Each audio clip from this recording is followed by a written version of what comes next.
Hi guys and welcome back to my channel, and for today's video, itetest natin itong Quick Effects na No Shine Mattifier. Ano siya? Primer with salicylic acid, chamomile, tea tree extract, and matte wax. So yung benefits niya, siya yung nag-absorb ng oil control, shine for a smooth matte finish, conceals fine lines and pores for visibly radiant instantly. Actually, marami na akong nakikitang review sa YouTube na maganda talaga to. So, itest natin. 99 pesos to guys. So, mabibili nyo to sa Watson's yata. Hindi ko lang sure kung meron sa Mercury. So, ayan. Bagong ligo ako and lakas maka-aura talaga ng false lashes. Meron lang ako yung tinted moisturizer din ng Quick Effects. Obos na sa wakas. Bubuksan ko na tong primer na to. Mas okay sana kung nasasaran talaga siya. Na hindi yung ito tatapon mo na. Bali yung 99 pesos mo, meron ka ng 10 grams. Pwede na. Mura siya actually. So clear siya. Parang yung sa e.l.f. clear din. Ngayon, titignan natin kung merong blurring, kung pore filling ba talaga, yung re-reduce ba yung fine lines, yung itsura, ganun. So dito lang ako maglalagay sa mga dapat lagyan, hindi sa buong mukha. Natuto na ang girl nyo.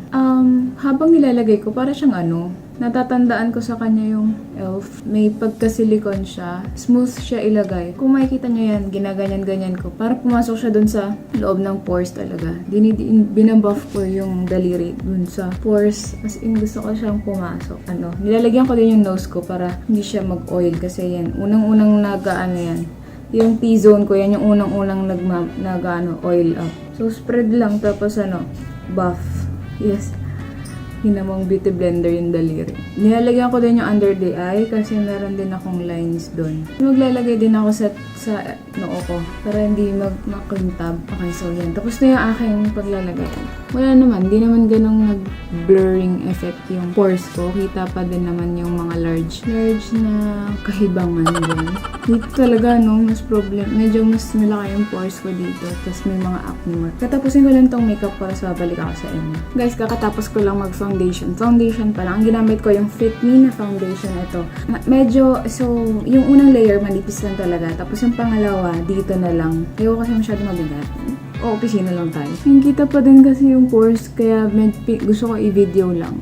Pinakita ko lang sa inyo yung pores. Visible pa din, tapos, pero hindi naman ganong shine. Hindi na shiny. Kasi, pag moisturizer, after talaga na nagiging shiny na. Kasi, habang nagbabuff ako, tinitignan ko yung itsura ko sa salamin. Pagtingin ko, hindi niya ganong na-fill up kasi so visible pa rin, parang na-coveran lang yung acne marks. Yan, so babalik ako pag natapos na talaga. So yun guys, tapos na ako makeup. Bali, ang mga nilagay ko sa mukha ko is yung foundation ng Fit Me na Maybelline, yung Catch Wing Tony Tint for my blush. Tapos yung lip balm ko is yung Dr. Rescue ng Maybelline. Tapos yung lipstick is itong L'Oreal na Fairy Touch yung shade. Ang ganda.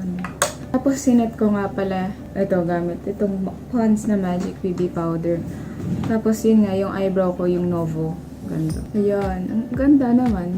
Kaso parang wala akong ganun nakita ang pore filling. Okay na. Yun lang. Although matte naman ngayon. So, ayun na, partida. Matte yung foundation na ginamit ko. Ayan guys, babalik na lang ako. Ang time ngayon ay 5:20 AM. Balik na lang ako. So, try ko talaga mag-check-in mamayang tanghali. Kung hindi man, rekta na yung final thoughts ko.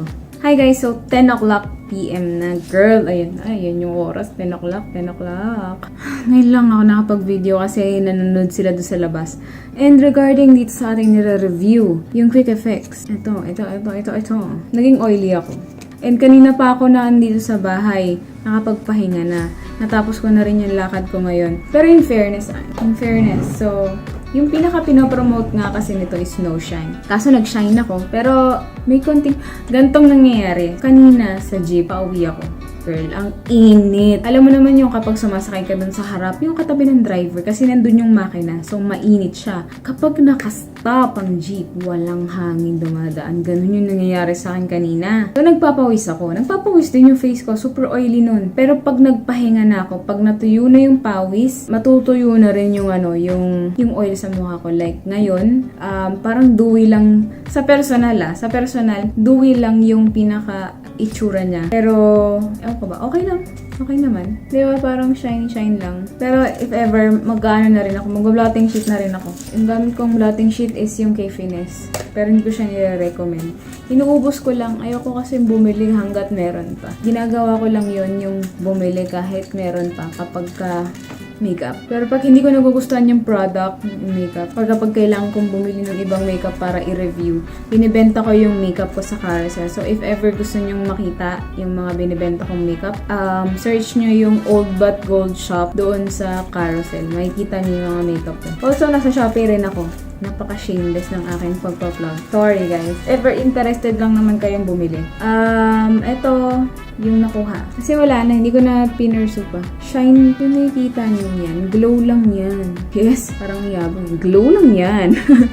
Hindi, dewy lang siya. Nagiging ganyan lang yung itsura dahil sa ilaw. Pero sa personal, promise, mamatay man ako ngayon. Okay siya. So far, okay naman. Kaso, ang kulang niya is yung pore filling. Although, ang pinapromote nga lang niya is no shine mattifier. Wala namang sinabing pore filling. A light moisturizer that helps hide imperfections such as fine lines in pores while providing an exceptional smooth matte finish. Also prevent and treat pimples without drying out the skin. So, nga, kasi meron siyang salicylic acid and T3 extract pang pimple. So, talagang okay siya for acne prone na person whatsoever. Pasado siya sa akin actually. Medyo hawig niya to. LA girl na pro prep. Pero ito kasi, ang pinagkaibahan nila, ito, pore filling siya. And mattifying na rin. Kumbaga, dahil medyo mas may kamahalan to, mas okay siya. Ito kasi, hindi siya ganong pore filling. Hindi ko lang sure kung magkano yung bottle. Pero if ever, mag-research ako. And ipop mo dyan sa screen do rin kung magkano. Mag-research ka. Nandyan ang Google. Huwag kang tama rin. So yun, nakaisa lang naman. Hindi ko na ganong iisa pa. Kasi okay na eh. Matte na eh. Mabilis lang din mag-matte. Nga pala, yung sachet na yun, pwede ka mabili sa mga drugstore, ganyan. 99 pesos yung sachet na ganun, 10 grams. Tapos may hawig siya kay Elf, dahil dun sa feel. Kaso si Elf, mas silicone yung effect. Sa packaging, wala naman ako ibang masasabi. Ordinary naman siya. Walang something special. Although hindi ako naghanap ng something special sa packaging niya.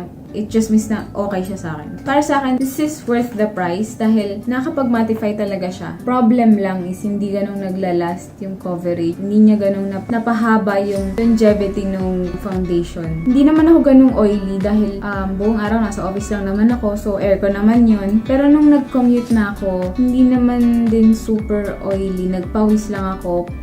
Pagkatuyo ng pawis, nagiging matte din siya ulit. Hindi siya yung nag-i-stay ng oily. Hindi mahirap maglagay ng foundation kapag yun yung ginamit mong primer. Yung consistency niya is medyo silicone na hindi ganong super makalat. Hindi siya yung, alam mo yung parang hapit talaga yung primer niya. Hindi siya yung super bilis mag-glide kasi meron siyang thickness. Thickness yung hinahanap kong word. May pagka-thick siya compared doon kay Elf. Tapos transparent lang and wala siyang amoy yung primer na yun. In fairness, na 2 layers halos yung nilagay natin na foundation. Hindi plakadong 2 layers. May specific parts lang na 2 layers. Hindi siya mabigat sa face kapag yun yung ginamit kong primer. Hindi naman talaga mabigat sa face yung foundation na yun. Pero merong ibang primer like yung kay Safe Lady. Kapag yun ang ginamit ko, under any foundation, kahit matte foundation pa yan, nagiging oily ako. And super bigat ang awkward sa face. Para akong may bit na makeup sa mukha. Naramdam ko. Yun lang aking masasabi with this product. And if ever may gusto kayong product na ipa-review, just comment down below. And also check my social media accounts na nandun din sa description box below. And if you like this video, please hit the like button and please subscribe to my channel. See you.